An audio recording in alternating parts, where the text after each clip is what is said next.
Informasi dari RRI Manado, RRI Gorontalo, RRI Tahuna, dan RRI Talaut dalam Lintas Magota.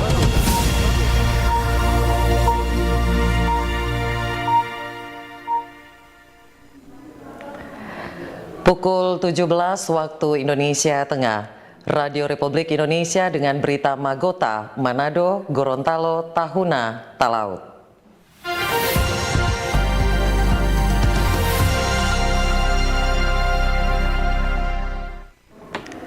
Selamat sore, kita berjumpa dalam Lintas Magota bersama saya Teti Bahagia. Kita ikuti berita dari RRI Manado. Tugu pers mendur di Kelurahan Talikuran, Kecamatan Kawangkoan Utara yang diresmikan oleh Presiden ke-6 Susilo Bambang Yudhoyono menjadi simbol penghargaan atas dedikasi Frans dan Alex Mendur dalam mendokumentasikan detik-detik proklamasi 17 Agustus 1945. Tugu Pers Mendur yang terletak di Kelurahan Talikuran, Kecamatan Kawangkoan Utara, diresmikan Presiden RI ke-6 Susilo Bambang Yudhoyono pada 11 Februari 2013. Tugu ini untuk mengenang jasa dari Mendur bersaudara, Frans dan Alex, saat mengabadikan detik-detik proklamasi RI 17 Agustus 1945. Di halaman Tugu Pers juga dibangun rumah panggung yang di dalamnya terdapat ratusan foto hasil jepretan Mendur bersaudara. Namun sayangnya bangunan rumah panggung khas Minahasa ini terkesan tidak terawat, bahkan sudah dimakan rayap. Foto-foto pun terlihat hanya ditempel di dinding-dinding bangunan. Pierre Mendur, penjaga Tugu Pers Mendur, berharap ada perhatian dari pemerintah untuk merenovasi kembali bangunan ini. Kalau Fran sedang Alex dengan Fran pada saat masa-masa revolusi, mereka memang mengabadikan tiap momen-momen yang di momen perang ataupun di momen yang ada kegiatan untuk Indonesia. Kalau harapan kami dari keluarga bahwa Tugu Pers Mendur ini memang harus direnovasi ulang, harus diperbesar karena foto-foto yang diabadikan oleh Alex dan Frans Mendur ini hampir 1 juta kopi film. Sedangkan yang ada di Tugu Pers Mendur ini baru 123 foto. Orang baru semua tidak cukup lengkap. Jadi pemerintah harus melihat keadaan tempat ini. Yudi Turami, pengamat sejarah Sulawesi Utara, mengatakan Frans dan Alex Mendur sangat berperan penting mendokumentasikan proklamasi Republik Indonesia. Karena itu, kedua tokoh ini layak diusulkan menjadi pahlawan. Saya kira karya sangat otentik dan melegenda adalah karya dari buah tangan dari orang Kawangkoan. Oke. Alex dan Frans Mendur. Bayangkan kalau tidak ada foto dokumentasi 17 Agustus 1945. Generasi milenial, generasi generasi Alpha akan mengatakan bahwa proklamasi 17 Agustus itu no picture, adalah hoax. Ya. Coba bayangkan dunia sekarang. Jadi kita harus menempatkan kedua tokoh ini layak menjadi pahlawan. Tetapi kenapa belum? Karena belum ada orang yang memperjuangkan. Sejak mereka meninggal belum ada orang yang memperjuangkan Mendur bersaudara menjadi pahlawan nasional. Nah, untuk itu saya kira menuju ke situ kita perlu membuat kegiatan kita seperti ini karena kita perlu juga mengetahui proses perjalanan kedua anak bangsa ini. Upaya untuk menjadikan Frans dan Alex Mendur sebagai pahlawan nasional terus dilakukan, seperti menyiapkan dokumen-dokumen pendukung, juga mendapatkan rekomendasi dari pemerintah daerah. Selain itu juga harus dilakukan seminar, dan seminar ini nantinya akan dilakukan pada bulan September 2025. Demikian Bobi Sambekam terus mengudara untuk Indonesia.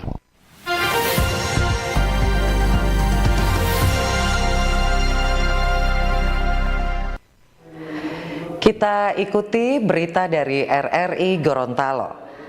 Program makanan bergizi gratis MBG di Kabupaten Bualemo resmi dimulai.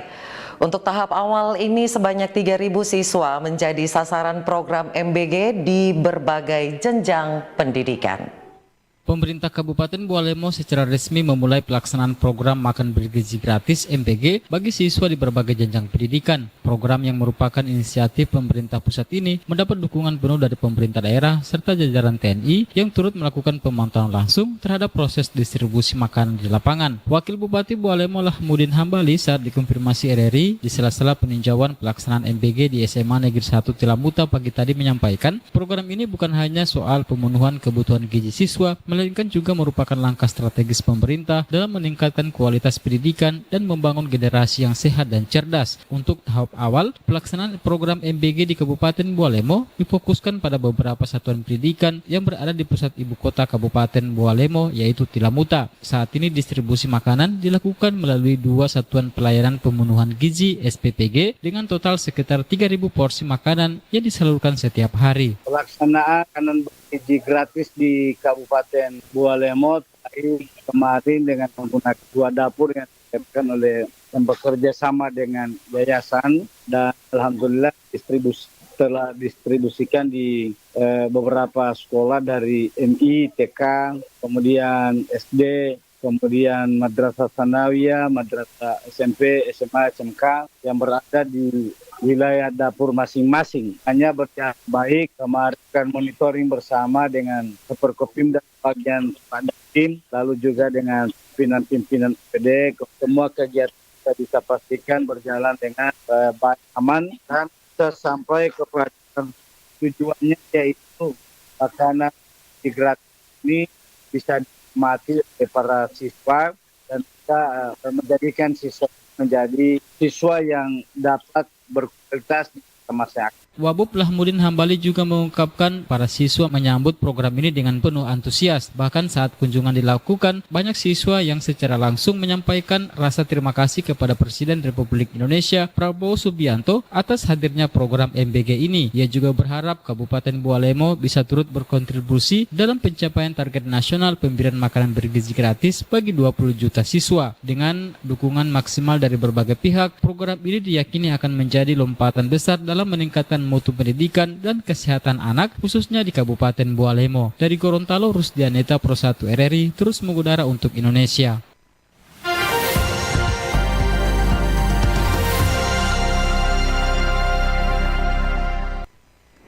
Masih dari RRI Gorontalo, perpanjangan masa jabatan kepala desa menimbulkan dinamika di masyarakat.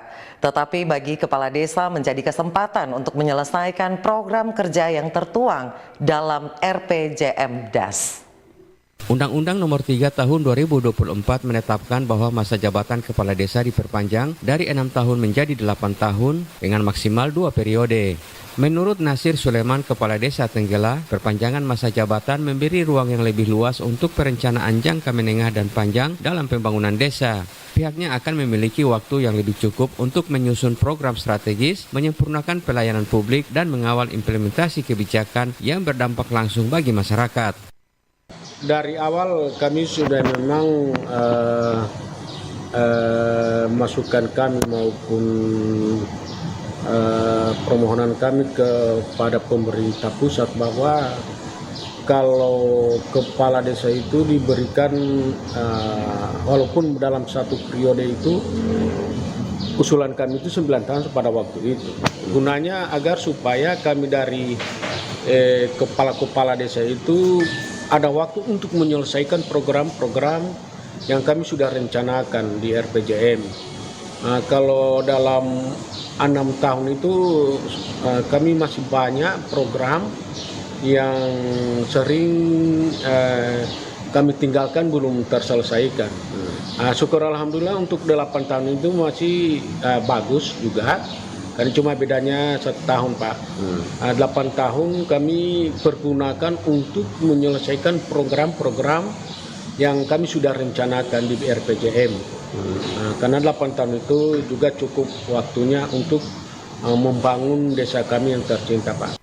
Sementara itu, Kepala Bidang Pemdes Dinas Dukcapil PMD Provinsi Gorontalo Samsudin Eda mengatakan masa jabatan kepala desa ini diakui menimbulkan banyak dinamika di masyarakat. Sebagian besar masyarakat menganggap bahwa masa jabatan kepala desa yang 6 tahun dirasa belum cukup untuk menilai kinerja kepala desa.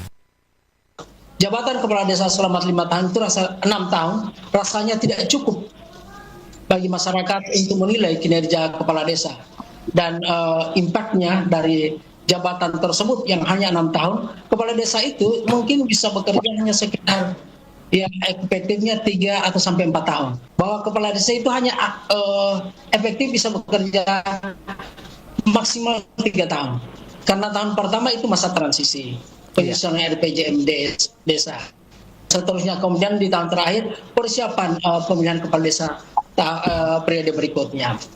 Oleh karena itu ada aspirasi berkembang dari para asosiasi pemerintah desa untuk kiranya melihat atau mencermati kembali Undang-Undang Desa tahun 2014 tersebut.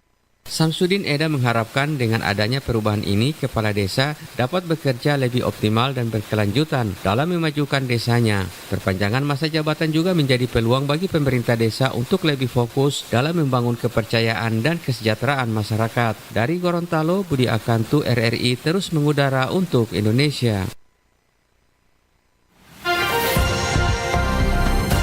Lintas Magota, Manado, Gorontalo, Tahuna, dan Talaut.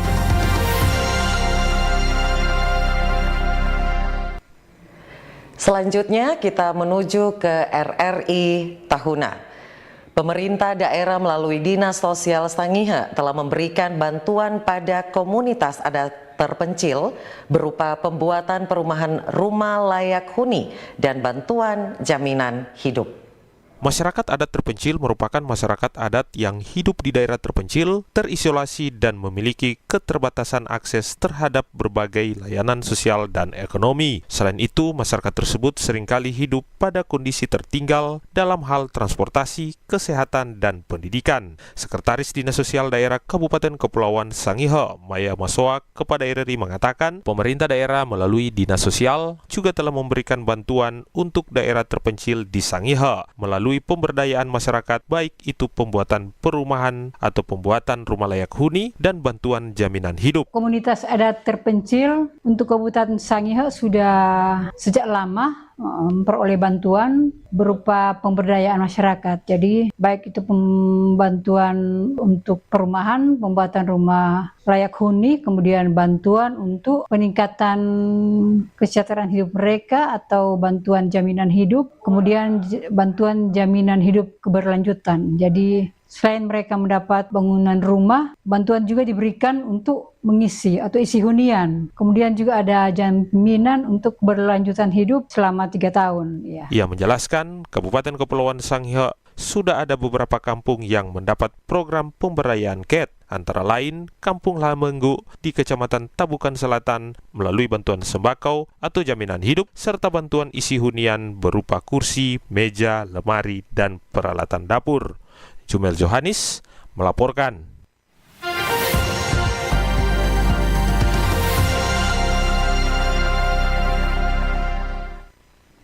Selanjutnya kita menuju ke RRI Talaut. Perdana Polres Talaut gelar upacara Juang Polri. Setiap tanggal 21 Agustus diperingati sebagai Hari Juang Kepolisian Negara Republik Indonesia, Polri. Peringatan momentum bersejarah bagi Korps Bayangkara ini disahkan Kapolri Jenderal Polisi Listio Sigit Prabowo pada 22 Januari 2024 lewat keputusan Kapolri nomor 95 garing angka Romawi 1 garing 2024 dan keputusan Kapolri nomor /2 Kep garing 1325 garing angka Romawi 7 garing 2024 tanggal 12 Agustus 2024 tentang tata upacara Hari Juang Polri. Pada tahun kedua peringatan, Hari Juang Polri dilaksanakan serentak oleh seluruh anggota kepolisian, termasuk di Polres Kepulauan Talaut lewat sebuah upacara. Tampil sebagai Inspektur Upacara Wakapolres Kepulauan Talaut, Komisaris Polisi Kresman Mulalinda. Sedangkan untuk Danub dan Paup, masing-masing dipercayakan kepada Kasat Tati Ibtu Kris Loronaung dan Kasat Intel Ibtu Sutarno. Terpantau upacara diikuti dengan khidmat. Ini turut dihadiri Kabak SDM AKP Roli Mahole, Kabak Ops AKP Yakobus Melale, Kabak Lok AKP Berti Despolii, Kasat Bimnas Ibtu Andres Tindage, Kasat Reskrim Ibtu Glenn Cihadamar, Kasat Narkoba Ibtu Yulham Azhar, dan Danki 4 Batalion A Pelopor Satbribopda Ibda Jus AG Senaen. Ditemui usai upacara, Kapolres AKBP Ari Rustionugroho melalui Wakapolres menyampaikan ekspektasi terkait momentum Hari Juang Polri, khususnya yang bertugas di Kabupaten Ujung Utara NKRI perbatasan Indonesia-Filipina. Tentu harapan untuk Polres Kepulauan Talaut, karena kami adalah garda terdepan untuk kepolisian di bagian Indonesia Timur, tentu perlu kami membangkitkan semangat moral sebagaimana pejuang-pejuang Polri sebelumnya yang memperjuangkan NKRI ini. Tentu pimpinan mengharapkan kinerjanya bisa ada perbaikan terhadap tugas-tugas pokoknya. Oleh sebab itu, pimpinan mengharapkan ke depan Polri khususnya di kepolisian Kepulauan Talaut ini banyak perubahannya. Demikian, terima kasih. Tahun ini untuk tingkat pusat, Hari Juang Polri dipusatkan di Surabaya dan diinspektori langsung Kapolri Jenderal Polisi Listio Sigit Prabowo. Dari Melongane, Kabupaten Kepulauan Talaut, Provinsi Sulawesi Utara, RRI Robert Tamaroba terus mengudara untuk Indonesia. Kepulauan Talaut mengucapkan selamat Hari Juang Polri.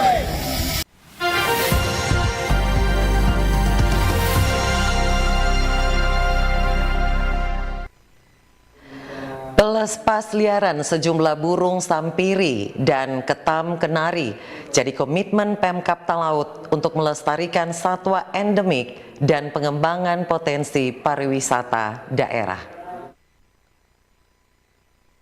Burung sampiri atau red duluri atau Eos histrio dan ketam kenari atau Birgus lastro merupakan satwa endemik khas Talaut yang nyaris punah karena banyak diburu untuk berbagai kepentingan. Kondisi ini diseriusi Pemkab Kepulauan Talaut. Pemerintah daerah di bawah pimpinan Bupati Willy Tita bersama Wakil Bupati Anisya Grace Sabambungan dan jajaran bersinergi dengan unsur terkait berupaya melestarikan kedua satwa endemik tersebut.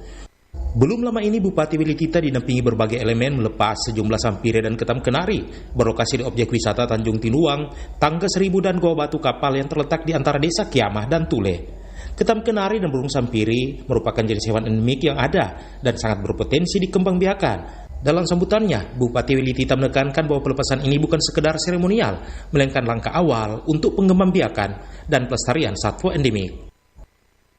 Rencana sama-sama ini kami. Mudah-mudahan dengan kepemimpinan saya bisa olah ini daerah ini. Jadi orang kurang mulia ini, kita dah bermohon di pusat untuk orang pariwisata. Jadi ini termasuk pariwisata juga. Tadi saya baru didatangi oleh orang pusat untuk mengadakan negosiasi katanya. Jadi orang berdoa bersama, orang daerah ini supaya kedepannya bisa lebih maju. Itu mungkin dari saya. Sansiote. Terima kasih. Apa yang dilakukan menjadi wujud komitmen bersama untuk menjaga keanekaragaman hayati dan mempromosikan potensi wisata alam di bumi Prodisa. Dari Kabupaten Kepulauan Talaut, Provinsi Sulawesi Utara, Robert Tamaroba, RRI terus mengudara untuk Indonesia. Demikian Lintas Magota, saya Teti Bahagia, selamat sore.